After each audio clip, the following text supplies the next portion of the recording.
Hello and welcome back once again to Arelith, the Neverwinter Nights custom server that is heavily roleplay centered. This time I'm playing as Alfred Hardy, my main character, and I've done quite a bit of exploration as him.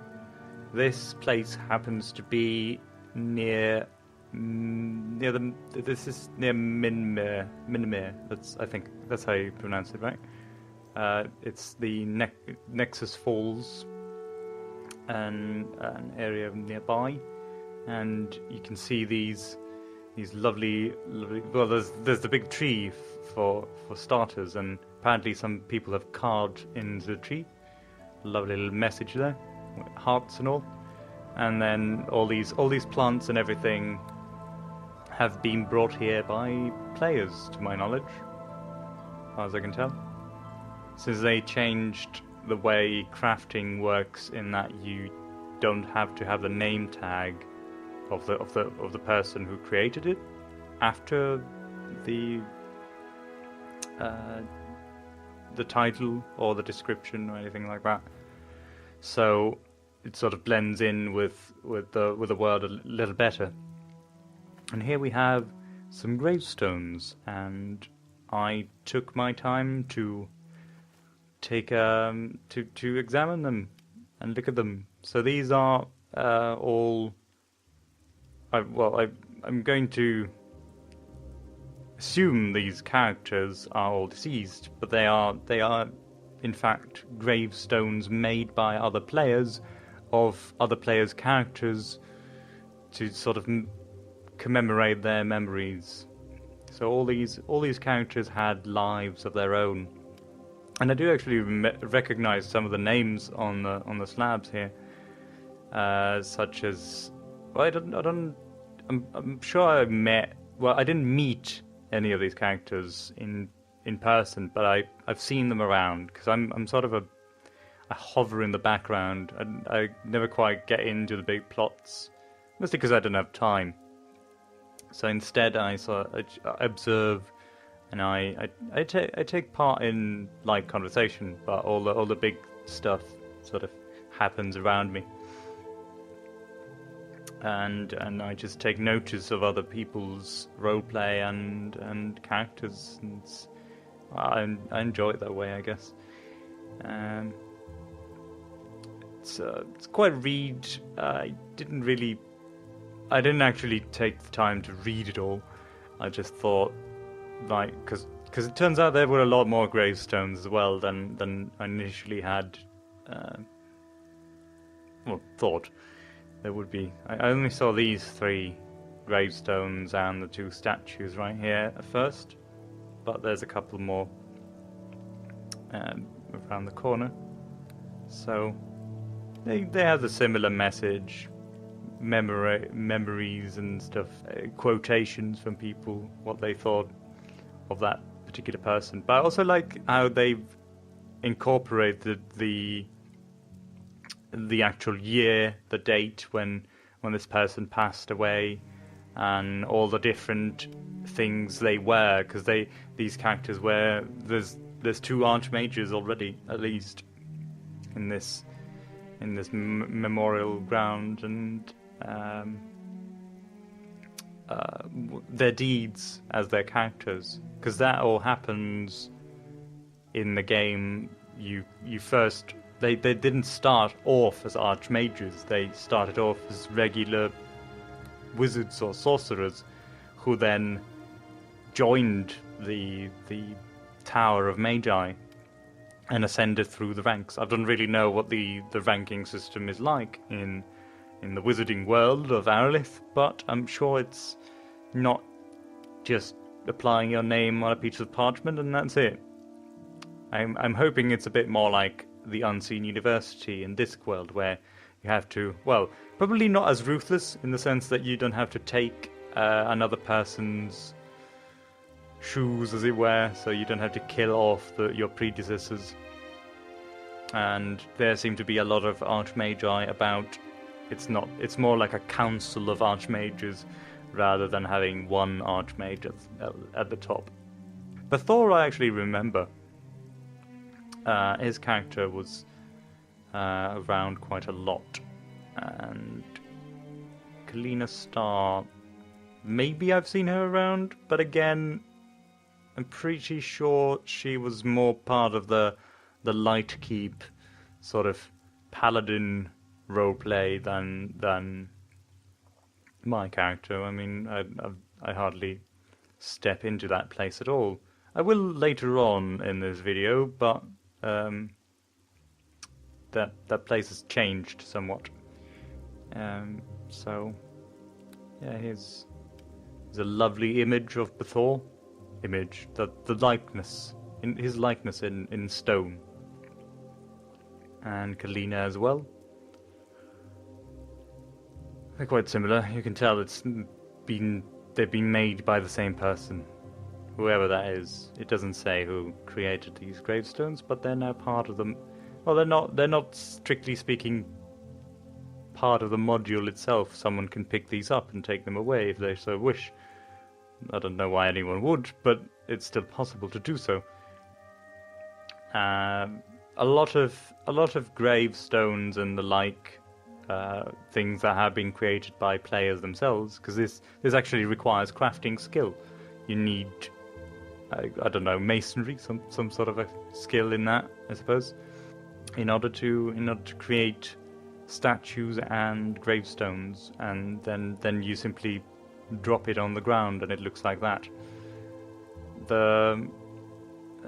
That's actually this Elora's memorial actually has the creator's name in brackets, which is the way crafting used to work. It used to enforce that rule, but now it's been taken out, so you don't have to have it there anymore. So I was saying about the way some creations of players become permanent part of the module, so you can't the developers make sure that it cannot be taken away anymore, carried off somewhere or something, which is what happened to the Circle of Magi in the previous video I did. I think it was the previous one of the ones anyway. What I also did during my playthrough, yes, it's a playthrough. It'll end at some point. It's not like I can complete the game. It's my play session, shall we say. Besides exploring, I also had my fortunes told to me by this here fellow on Diaz Zilito. This is in Wharf Town, and we're about to go and have my fortune told me. There's also a Kaistina. It's a difficult name to pronounce. I'm not sure that's correct, but there it is. She was a friend of Zelito's, and we were having a conversation about things. And then he mentioned that he was a fortune teller, and I took the opportunity to have my fortune told me, and I didn't have the money to pay for it. It cost quite a lot, 1,000, and she was kind enough to donate her money for this here session, this here premonition. I don't know what it is. He does some crazy things as you're about to witness. Now, I'm sure you've noticed so far that Kaistina, yeah, that is correct. I am reading it correctly. I'm not sure I'm pronouncing it correctly, but anyway.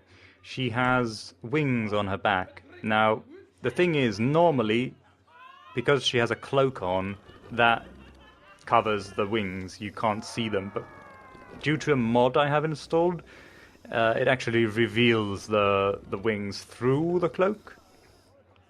And in character, my character shouldn't be able to see those wings, so I pretend they don't exist, even though I can see them and you can see them. So it was mostly because I played on a server where I like to see the wings. It was like a custom sort of more arcadey server where you just fought other people, like a PvP world. And I like to see the wings on my characters. So I have that mod on, and yeah, it's it's kind of revealing. I mean, I can see it now, but you know, pretend that she is just a regular knight, a regular woman.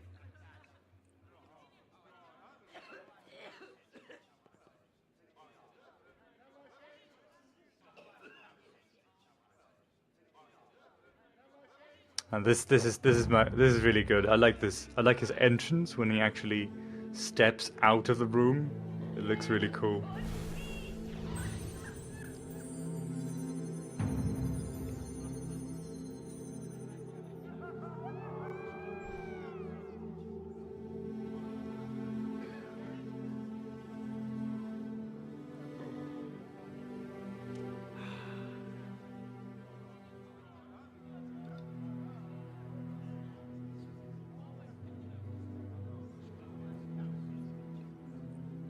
I would have liked to have the place we were in would have been great if it had been at a private house someplace. But I'm pretty sure. Actually, the player told me later that he owns a house somewhere, but it wasn't in Wharf Town, so we couldn't go there straight. So we had to improvise on the spot, and I think he does a really good job of pulling this off. It's obviously difficult because it's like a public area to do this sort of thing. It would enhance the atmosphere if you can control it better by having your own props and things. And I'm sure he does have those in his own house. I just never got to witness it because we did it impromptu here in Wharf Town's own tavern. And he's actually using a special item, which I think are some sort of a deck of cards that you can have. And if you take feats into divinity, not points. You get the idea. So feats into spell focus divinity, you can make something out of this deck of cards. I have no idea how it works, but it gives you some sort of an answer in return, who knows what, and then you're supposed to interpret it and maybe get something out of it. I don't know, I'm not sure. This was very cool, like all the different cards that I end up picking, or because I don't really know if he's winging it and just giving answers that he made up, or if he got his answers from the deck of cards. Well, I haven't asked him, and I prefer to keep it a mystery. So it's either way. This is really cool. So I get these something in my past that has that someone or something in my past that's going to betray me in some way. And then there was a woman who could prevent all that from happening. So I thought that was really cool. I had a lot of fun during this session, but there was a slight problem with the fact that I take so much time off the game in between the play sessions that I actually have, that I'd forgotten all about my character's sort of previous acquaintances, most of whom didn't seem to be around anymore either. Like the friends that I had made previously had all disappeared, and it kind of made it difficult for me to apply the premonition or fortune telling here on my character. So I think what the best part of this type of roleplay is that he has given me tools with which to to enhance my character further, the story of my character further. So what he's done is he's created this sort of tension between characters that I would know from before, characters that I've met and I considered my friends. Sadly, they're not really that active anymore, but that's beside the point. And also any future female character, essentially, is something that I would look towards as the saving grace, the sort of try to find this sort of a solution from them, I guess, towards a problem that is most likely not even there, really, but it comes through from this sort of mistrust that I would create, and also maybe there's something that I have done during my previous roleplay sessions that has created a sort of enmity between other characters that I would sort of look out for and think, hang on, that's what happened last time with this person. Maybe he's the one who's out to get me. I should be careful around that guy. That guy's a menace. And then it's just so, it writes itself, really. And these are just suggestions, pretty much, for my character to pick up and do whatever I want with.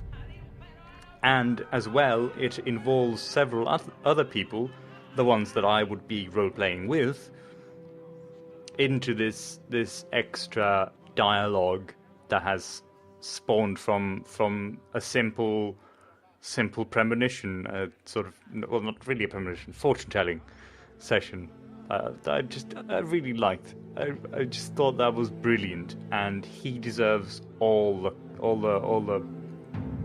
the praise for pulling that off, because he does it really well as well. It's not just like, here's a card. It's just like, this means this. It's kind of hard to come up with that sort of thing, I feel. I wouldn't be able to do it on the spot like that, because that was like really spontaneous. It wasn't like a scheduled thing that he has had time to think over and sort of do, whereas his entire character is about, well, I wouldn't say his entire character is that's all he is, but I'm sure it's his sort of thing. He creates roleplay for other players, which I think is admirable. Anyway, moving on from my dreadful past and my treacherous friends and the woman of my dreams, we will go on to a different area, namely Fort Benwick, I think it's called. Blight Keep, in its former glory. Nowadays, it is known as I don't actually know what it is known as, but it's in ruins, as you can see.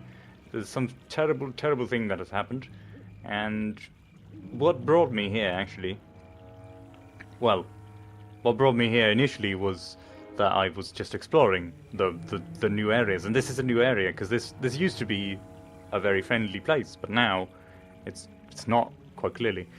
There's something wrong with the place, and I had a lot of problems. There's this here gate, this moat, and this gate caused me so many problems because I'm just stood there thinking I need to find a way how to pull this, to open this drawbridge so I can get through and to the other side and stuff. And there's this cat has come up, and there was a moment, a really funny moment that you guys missed, where I had a fight with some devilish creatures already, and this cat comes across, and I'm looking at it and I'm like, just what I need is like, it's just like bad luck and something, because it's a black cat, obviously, and then because initially she's just, or she or he is just sitting there on this crate, and then runs across the road the moment I say something. It's just like really amuses. It's the best sort of comedic reaction to a situation, and I thought it was really funny. And then we have this sort of back and forth because I wanted to get into this fort and have a look around because I'd never been there. and this cat starts following me, and it's just really judgmental of everything I do. And the reason the cat is looking at me as if I was an idiot was because I thought this was impassable, and I was prepared to actually leave. But as you'll discover, it's all down to the camera angle. You can't really see the gate right now because it's transparent, but it's there. I can't get through the drawbridge, and I'm just sort of clicking around and looking for things and pulleys and stuff. And I thought I needed to lockpick my way into this nearby tower that was there, but turns out you couldn't get in, and all sorts of nonsense. Like, I was looking for clues and stuff from the sky and so on. But it's all down to the camera angle. Once I zoom in, I actually figure it out. Hang on, the gate's right there. You can click on it and open it, and it kind of looks like it opens by itself, because there's no tangible way for a character like mine to pull it down on his own. But obviously you can do that just by just by clicking on things. And I really like how the cat just he wasn't even there at first. I was on my own sort of venture, and then suddenly this cat arrives and starts following me around, and I don't know, I liked it. It was really fun at the time. So here we are. We're going into the keep itself and see what the hell is going on with Benwick nowadays. I remember coming here before, when it was still a place with people in it, and you had some shops around and so on, but there was this fort that you couldn't get into, and a light shining through from the sky. And apparently the lore of the place is that the whole fort was built on top of a portal that led to the pits of hell or something, some sort of a demonic portal, and it was made to obstruct the demons from getting through. And obviously something went wrong, because now the demons are kind of out and about, and the place is abandoned. But a lot of characters were still like knights of the Knights of the Blight Keep, where regular sort of characters that people created and had their own roleplay around the fort, as far as I know. It's a bit grimmer nowadays, and it's actually quite dangerous for me at one point.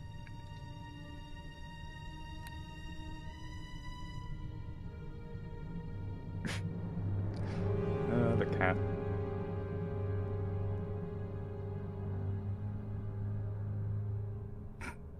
Must have been quite the ordeal crossing the moat. I'm sort of making fun of the cat.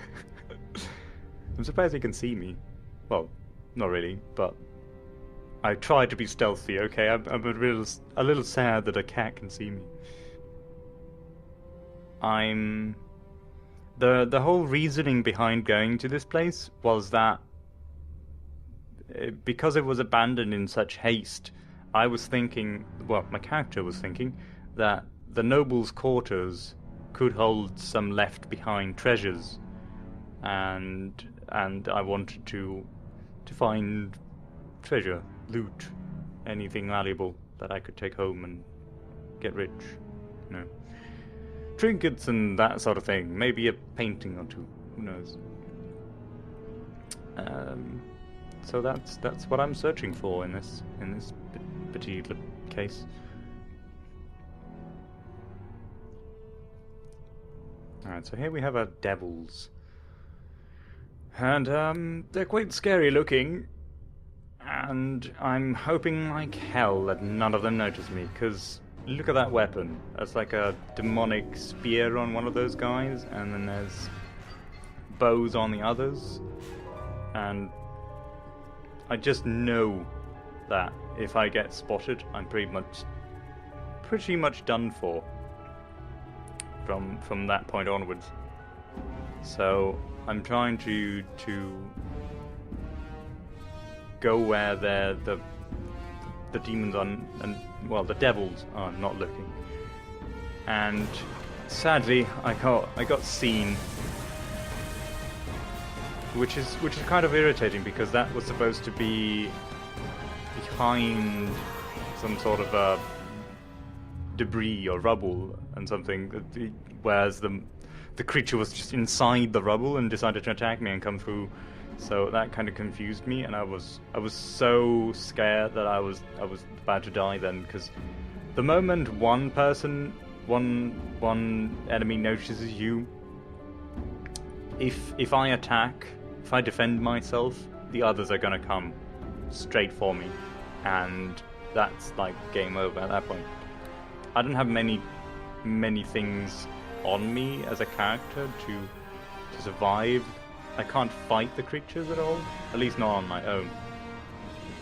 So this was pretty much a stretch of my abilities, and even if I'd used, because the only defense I have is like a invisibility potion, so I have to keep them really close by to drink one, and then hope against hope that they don't have anything against that. But as you saw, the arrows themselves apparently have dispel on them, so they would dispel all my buffs, and I'd lose my invisibility if they happen to hit me before I can escape. So I'm pretty sure this light has something to do with the whole demonic portal thing that Benwick was built on top of. So there's this sort of heavenly light that also holds back the demon portal, or the demons from the portal. I don't really know.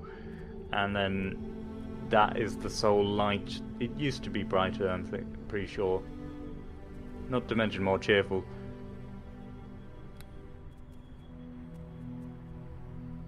And here we have the cat again.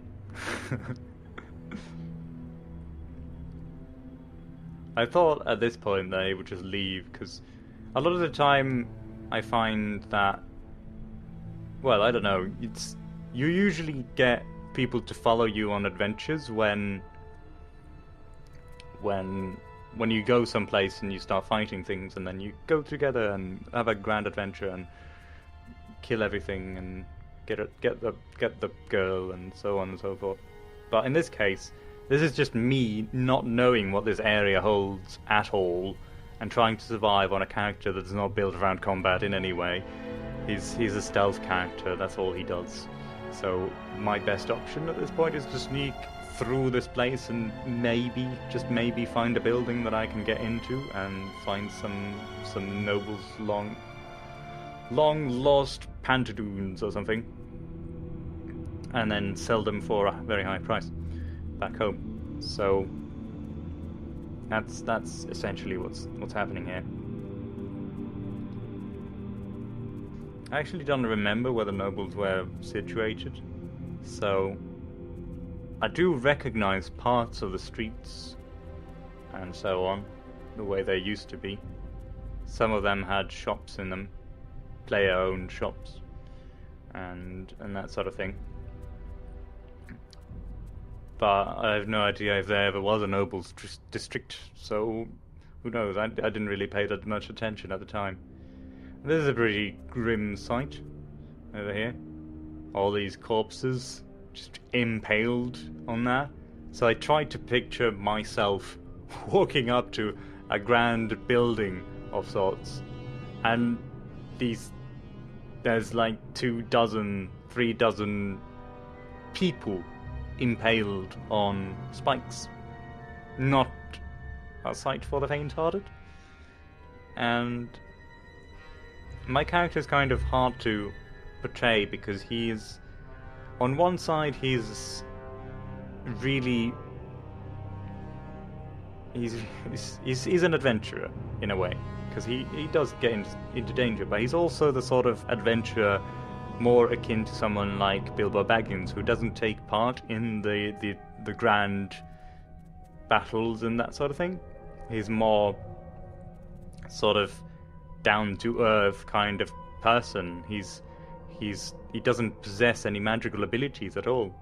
So in that sense, it's kind of hard sometimes to get to grips with his feelings when it comes to something as drastically insane as this site right here, which I try to do my best, of course, but at the same time he can be he's got sort of two personalities almost in him, where he's sort of scared and all that around these new things, but when it comes to creatures like goblins that he has fought and killed several times, and kobolds and that sort of thing, he's pretty cruel towards them. He doesn't like them at all, because they're the one thing that he can oppose himself. He can fight back, and he doesn't like orcs either. All these creatures that he has fought before, he's capable of fighting. He feels he needs to sort of to put out his anger and frustration that he can't fight certain things. He puts it on these smaller creatures that are easier for him to deal with anyway. And he can be quite mean, but at the same time, they're the dangers, evil abominations. So he feels justified. I don't know. Players can play goblins as well. They're not exactly friendly, or supposed to be friendly with anyone other than their fellow kin. But I've heard stories. You know what they say about goblins and some people. I don't really know what I'm saying. I'm just creating rumor and craziness. There's an orb of shifting. I have no idea what that does or is. I'm sure it's in the description, but it's been a while since I've read it. So I thought it might be something that you have to activate and it becomes a thing. It does say in brackets it says transmutation, so I don't know, maybe that's somehow significant. Maybe you need transmutation in order to understand it. I didn't have any magical capabilities, so I don't know. But it was something I looked at because it was shiny.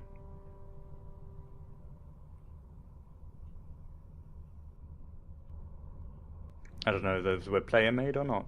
Here's a the Order of Blight Keep. Future headquarters. Not much of a future headquarters, at least. The past headquarters, maybe.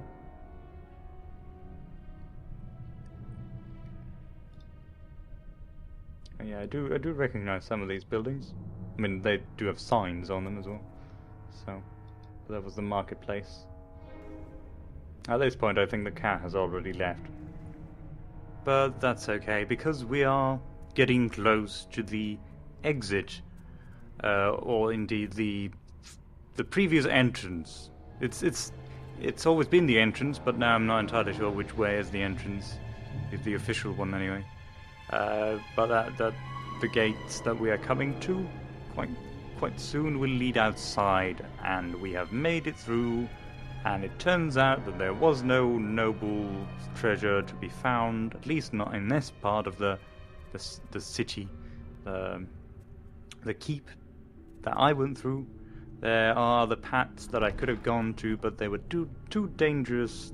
Or I deemed them too dangerous at the time, and yeah, we just made it through alive and consider ourselves lucky.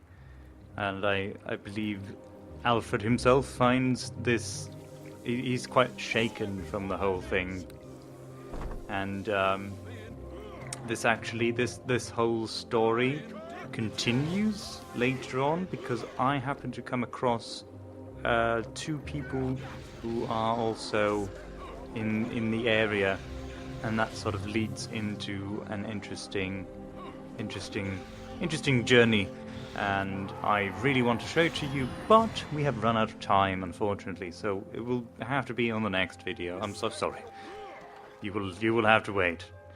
Either way, I thank you for watching. If you have been here this long, I would be very surprised if you watched it all the way through in one sitting, but if you made it, congratulations.